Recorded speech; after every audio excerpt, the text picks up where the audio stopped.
কি সুন্দর। হাই বন্ধুরা, আমার নতুন একটি ভিডিওতে তোমাদের সবাইকে স্বাগত। বিকেলে বেলা বড় ছিলাম, তাই ওদেরকে ডেকে নিয়ে একটু বের হলাম চা বাগান যাবো ঘুরতে। আর আমাদের সঙ্গে দুজন জয়েন হবে, ওদের নাম হচ্ছে রাখি আর শান্ত। শান্তনা ঘুরতে যাওয়ার আগে আগে ফাল্গুনি ভাবলো নেলপলিশ লাগাবে। তারপরে নেলপলিশটা হাতে নিতে হাত থেকে পড়ে গিয়ে নেলপলিশটা ভেঙে যায়। তারপরে আমরা ভাবলাম যে পড়ে গেছে যখন, আমরা সবাই মিলে লাগিয়ে নিই হাতে। ওরা দুজনে নেলপলিশ লাগানোর পর গঙ্গা আমাকে নেলপলিশ লাগিয়ে দিচ্ছে। নেলপলিশ লাগানোর পর তারপর আমরা বের হবো। আমরা রাখির জন্য ওয়েট করছি। আজ ওদের খুব ইচ্ছে ছিল দুজনের রেড কালার একদম কুর্তি পরে যাবে। আসার সময় শান্ত ড্রেসের মধ্যে পাখিয়ে পায়খানা করে। তারপরে আমি স্যান্ডেল বলছি, দাদা ও ড্রেসের মধ্যে কাকে পায়খানা করে একই ড্রেস পরছিল। আমার কিছু কয় নাই, তোমার দিদি বলছে এই ব্লগে সত্যি কথাটা জানাইতে সবাইকে। আমি পরিচয় তুমি করে দিতেছ। আমরা এখন সবাই মিলে যাচ্ছি ফটো তুলতে। আমি আবার একটা বন্ধনের বই লইছি। বন্ধনের বই কুট্টা মুট্টা দুধ দিবি ফুল নিয়ে।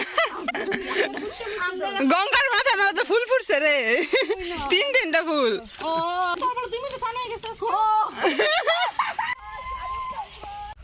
সবাই দৌড়াচ্ছে আর আমি পিছনে ক্যামেরা নিয়ে দৌড়াচ্ছি।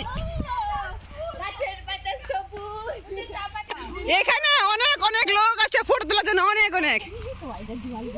পূজার চিনে সব জায়গাটা আমি না, হ্যাঁ। আমি চিনেছিলাম পরে।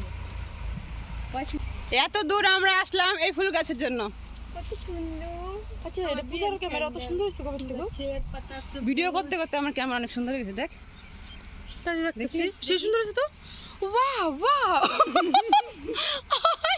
কই কি সেই সুন্দর। আমার এই কথাটা সে বালা যে গাছের পাতা সবুজ।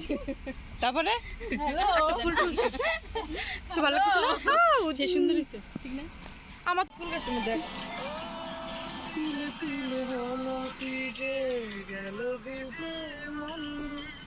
সবার যে ফটো তোলার তাল। তোমাদের বাড়ির আশেপাশে যদি এই ফুল গাছ না থাকে তাহলে এখানে আসতে পারো ফটো তোলার জন্য। আমরা 2 দিন পর আসি, না 2 দিন পর না, আমি আজকে না 2 দিন আসলাম।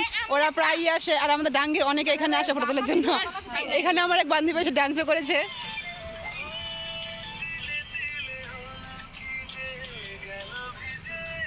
এখানে রিলসও বানানো যায়। আমি শুধু ফটো তোলার জন্য আসছি আর আজকে একটু ব্লগ বানানোর জন্য এখানে আসছি। ছাপড়ি মেয়েদের বাই বাই। আমার দাও যেতেছে টাটা বাই বাই গাইস। তুই বাই বল। আমাদের ফটো তোলা ও ভিডিও বানানো শেষ, এখন আমরা বাড়ি যাচ্ছি। জায়গাটা চা বাগানের মাঝখানে, না চা বাগানের সাইডে। এত দূর আসছিলাম আমরা ফটো তুলতে, এখন আমরা যাচ্ছি বাড়ি। ওরা খালি আমাকে পিছে ফেলায় দৌড় দেয় আর পিছনে ধুলা ফেলায় দেয় আমার জন্য। আউ বড় মুচকে গেল রে আমার।